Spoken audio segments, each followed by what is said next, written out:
Next on the agenda is the Hamilton Community Authority presentation by Greg Daniels.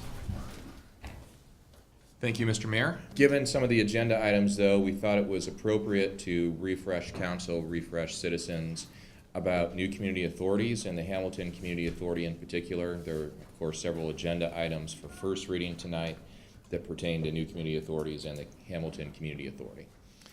It's been a couple years since we've been in front of council talking about community authorities, so we thought it appropriate to ask again, what are they? New community authorities are actually have been around for a while. They're public entities established pursuant to Revised Code Chapter 349. The original Revised Code Chapter 349 was adopted in the early 1970s, so they've been around close to 50 years at this point. That statute was amended multiple times over the years, beginning in the early 90s in connection with the development of New Albany, Ohio, which is northeast of Columbus. There was a series of statutory changes to increase the sort of things that new community authorities could do to really help them facilitate a wide range of developments in Ohio. They're almost like a special purpose government entity to facilitate complicated development projects. And they are adopted with a certain set of goals to accomplish. And these goals with every community authority that I've been a part of have changed over time to meet the development needs of the community in which the community authority is located. Fundamentally, community authorities are a partnership between the property owners and the city. And in fact, to form a new community authority, you need 100% property owner consent for property that's in a new community authority.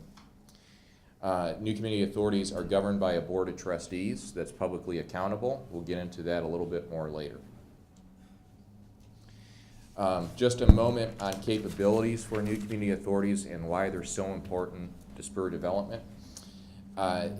Typically you see community authorities where you have very complicated development projects. If you have a simple development project, a new community authority is probably not the tool for you. But some of the things they can do that make them so important for complicated projects is they can own and maintain property. They can levy something called a community development charge.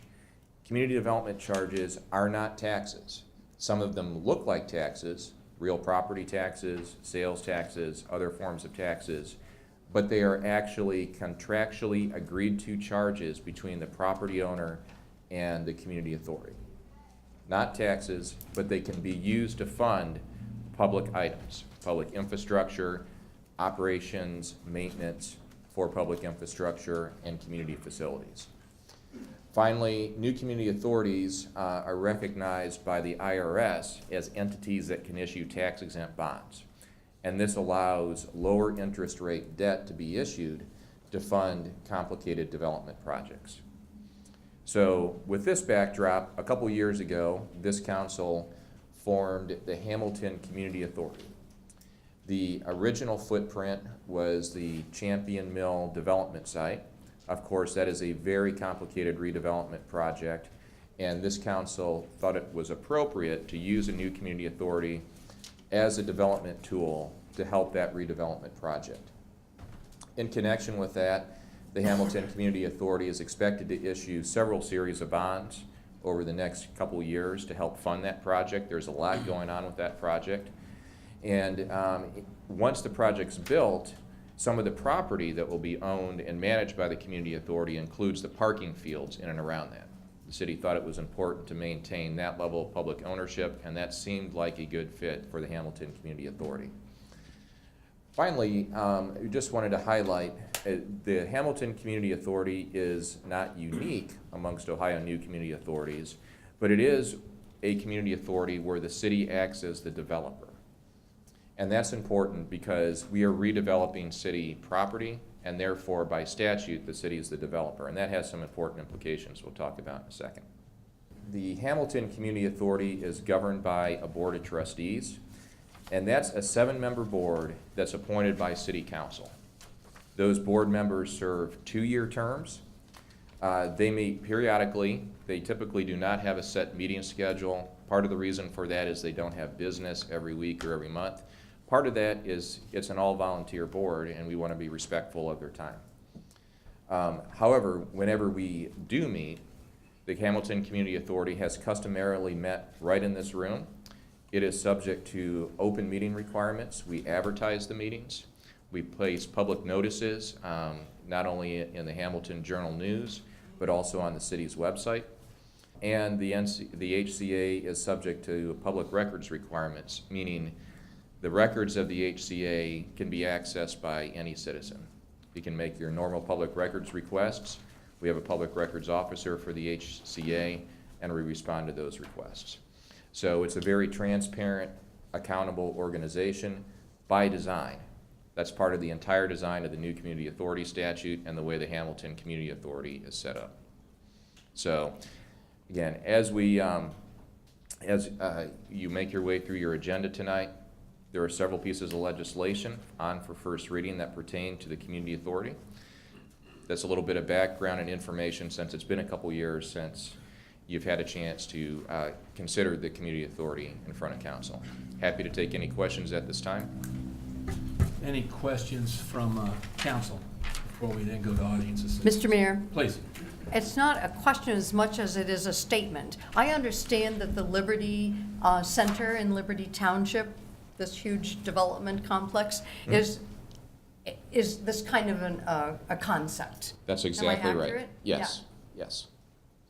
So it's not new to this area? It is definitely not new to this area and not new to the state. In fact, I'd say at this point, there are at least 30 new community authorities in Ohio. We've been working on them for a long time. It's a very popular, commonly used development tool for exactly this sort of development that's not your run-of-the-mill development. Thank you. Anyone on council have a comment at this particular time? Okay. Now, Greg, your law firm's been involved with NCAs for quite a while, is that correct? We've been involved since the inception. One of my now mostly retired partners drafted the original statute in the early 70s, and we've been actively involved in, probably close to a dozen amendments over the years with them. So, it's something that within the development community and the development council community is something that's actively used, and I would say a lot of thought has been put into optimizing community authorities, not only for development, but also public accountability for these sorts of things. Greg, just one question, Mr. Mayor, thank you. Please. Nationally, we on council read many other states that share the same opportunity that we're looking at here. In your opinion, roughly how many states might there be that have NCAs? There's at least, I would say, 15 or 20 states that I can think of off the top of my head that have similar concepts. Some of the other states that use them a lot include states like Florida, Texas, Colorado, Virginia, states that have experienced a lot of growth, and it's, again, a lot of complicated growth, where having an entity like this really helps out the development process and the public accountability for it. Thank you. Greg, I think Akron's pretty involved in an NCA, is that correct, type of project? Akron, Ohio? I believe they have an NCA. I'd say most NCAs are, just again because of growth patterns, are in central Ohio and southwest Ohio at this point. Any other comments or questions from council at this time? Okay. Greg, you're gonna hang around for any kind of questions? I will hang around. Okay. And again, sorry for no music video. Thank you. Mayor, can I Please. do a couple things? Regarding the transparency, there was a public hearing, I believe it was held September 26th, just last fall. And we have Andy Brossart here, who's the financial advisor. I would like him to review that same presentation that was done in council chambers on September 26th. I think that may answer some of the questions regarding the finances. And if it doesn't, we certainly will address the additional ones you may have. Regarding the developer on board, Mr. Daniels, correct me if I'm wrong, but at Liberty Center, how many of the developers are on their board? For that, it's also a 7-member board. 3 of them are developer members. Okay, I mean, is it typical for a community authority to have developer members on the board? It is typical. Yeah, the statute's set up to allow developer participation, and the idea, again, for those, it's collaborative between developers and the public. So you actually want developer participation to optimize how those organizations work and get developer buy-in to what you're trying to do for these complicated redevelopment projects. I think, I'm not saying it's going to answer all your questions, but No. if Andy is willing to do the presentation that we did in the council chambers this past September, I think that'll at least give you a better basis of the financial sort of policy decision-making that the city council made at that time. What you have up on the screen there is roughly about $26.1 million of city commitment towards the project.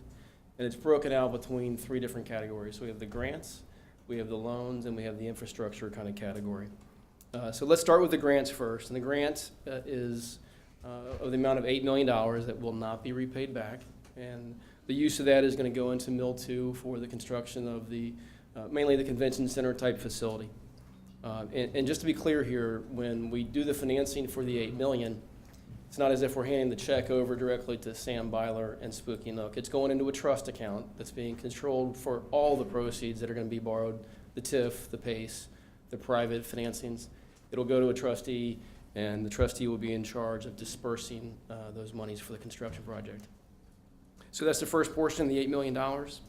The second portion of loans that will be repaid back by the Spooky Nook operations here in Hamilton. $5 million loan towards the development, and that's broken up between Mill 1 and Mill 2, excuse me. And then a $3.5 million contribution that is going towards the placement of the new market tax credits. And the reason why this is happening now is because the allocation from the feds has not happened yet. It's going to be delayed now because of the government shutdown as well. But once that comes out, our hope is that that gets repaid at that point in time, either from new market tax credits or the state transformational tax credit that is hopefully going back before the House and the Senate and the governor here soon in Ohio. Finally, down below, $2.5 million is being used as interest towards the Community Foundation loan. So the Community Foundation, as part of the whole stack, has pledged assets that we're going to borrow against. We have to start repaying that immediately, and so we have to have, the borrowing here is going to cover the portion relative to the foundation's loan until operations get up and running through the construction period. That's the portion on the loans. Of the infrastructure side, $1.2 million is going into the B Street contribution, and then $5.9 million is being paid from the utility systems, which is really upgrade of system work outside of the site that need to be done due to the improvements that are happening over that way. And finally, $3.7 million, which was already borrowed by the city, and that was done for site acquisition, remediation, is going to be repaid back by the TIF bonds that will be issued. And so right now the valuation of that site, I don't recall what that is, but it's very low. And so when the new value gets put on the tax duplicate, an agreement's already been made with the school district, and the incremental revenues will go to pay off those borrowings. Couple questions. First off, could you introduce yourself and give us I'm sorry, your Andy experience Brossart. in Yeah, the NCA? Andy Brossart Projects. was a municipal advisor to the project and to the city. Were you involved with Liberty Center as well? Yes, we were. Okay. And total cost of this project, is it $144 million, if I'm not mistaken? I think we're looking, it's about 140 some million dollars at this point. Now, I see a notation up there in the lower left-hand corner. It mentions the cost to demolish Mercy Hospital in 2008. That's $4.9 million? Yes, it does. Okay. Now, I'm going to ask the city manager a question. That was up there as some kind of a comparison of what it would cost if we had to demolish what's on site right now there on B Street. Is that correct, Mr. City Manager? That is correct, and if you recall, when we had the public hearing back in September, that was part of the conversation, was we don't have to do the project. We could not do anything, and if nothing happened, we've not had any other developer in the 8.5 years I've been here that was seriously interested in doing something with that project. So that was up there for comparison purposes, that Mercy Hospital was on a smaller site, less square footage. It cost almost $5 million in 2008. I think it's fair to say this demolition would cost substantially more, and that was part of the justification on the grant. The $8 million grant was, we can spend, call it an equal amount of money for demolition and cleanup purposes to just scrape the site clean, or we could put that money into an investment to catalyze the site. Going back to the loans and the infrastructure, I have a question, just because I want to be, the gentleman that spoke a moment ago talked about transparency. I want to be fully transparent on this. Andy, what is the worst case scenario based on the development agreement that the city will not be reimbursed for? So we have the loan column, obviously the infrastructure. The infrastructure is going to have, I mean, it would happen at some point. B Street's in terrible shape. And I guess there's one other point with that. Butler County has pledged $2.5 million for infrastructure improvement, and I think we're pretty close to an agreement with the Butler County CVB on an equal amount of money for infrastructure improvement, so we're going to be leveraging another $5 million in infrastructure, but the grant is not getting paid back. What is the risk of the loans not getting paid back? Specifically, I mean, what is the new market tax credits, because we've not received an award, what is the risk with that? You know, it's hard to say. I mean, they've been, the development team has been after going for those allocations. It's a very competitive process. I think that the last time that they went through the process, that we weren't ready for the CDEs who get allocation. And so, and meaning that we didn't have the development agreement signed. We didn't have the capital stack finalized. So there was an awful lot still questioning. And when you get to that point in time with these new market tax credit allocations, they got enough to look at. They're going to move on to the next one. So we're hopeful. It's not a guarantee. I probably feel better about the legislation moving through the state relative to the transformational tax credit as an opportunity. And if the new market tax credit doesn't materialize, the agreement reads that the transformational tax credit will then take the place of reimbursing the city. But if that does not materialize, Then it's up. then it's on us. So the $8 million and possibly the $3.5 million, if new market tax credits do not come and the transformational tax credit does not materialize. So I just want to be very clear on that. Mr. Mayor. Please. Andy, I know sometimes with tax credits, like you apply for it and you don't get it, and then you can reapply next year. Is that how these new market tax credits are, or is that a one-time? I understand that they can, so it's not a one-time. So even if, let's just say you go through the process and they get, I don't know, a net out $2 million of tax credits, they can still continue to go back and look for other opportunities. A lot of the CDEs, when they get allocation, if they don't use them, it looks really bad for their next application. So they want to make sure they deploy their credits, and these are going across the country at different places. So it doesn't mean that if the local CDE doesn't get allocated, they can't pick one up from, let's say, California. Okay, Because that's an opportunity. thank you.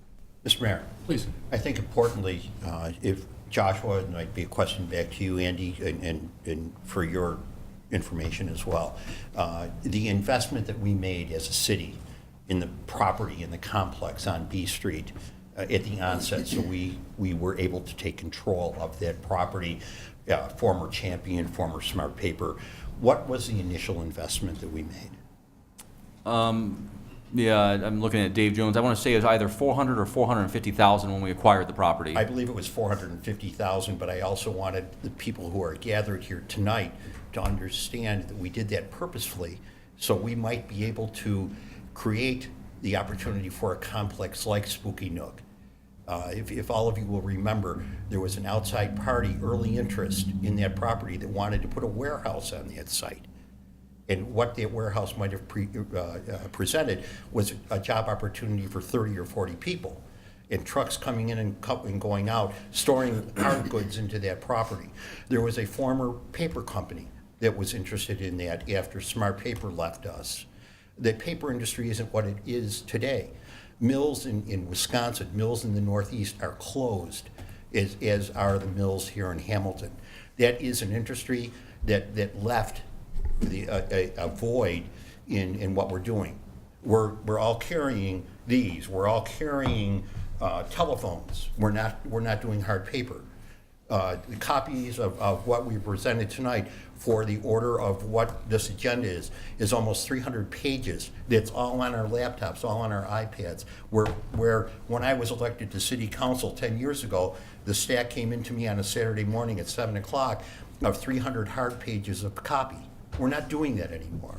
So paper companies and mills and those job opportunities are things of yesterday.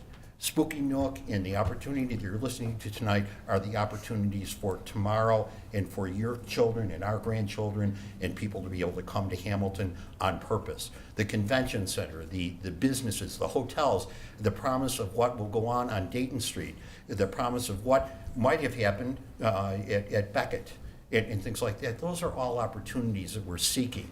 So your city council, we elected officials, are doing this as a business proposition for the betterment of our city for tomorrow. The excitement, the buzz that we're getting from other cities and people that are following us now, we're leading, we're not following. This is a purposeful opportunity and a purposeful position that is remarkable. The gentleman that you're listening to tonight, the experts that we're drawing on, the team here in our administration, the collaborators that you see here, these are all people that are saying this is the right decision for Hamilton now. Sam Byler to bring the expertise of what he has in Lancaster, Manheim, Pennsylvania, to our city is remarkable. He might have taken this to St. Louis, he might have taken it to Chicago. He selected Hamilton, Ohio because of the prosperity, because of the opportunity that we have here that other cities don't.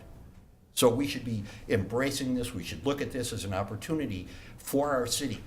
Mr. Patterson stood up here before and said he's been a resident here, he retired here. We have not had a $144 million opportunity in Hamilton forever. This morning I read about Mosler Safe in 1891 coming to our city. Gustav Mosler was given a gift from the city of Hamilton in 1891 of $85,000 and 10 acres of property. How many of you people, how many of the folks here tonight know the name Mosler Safe?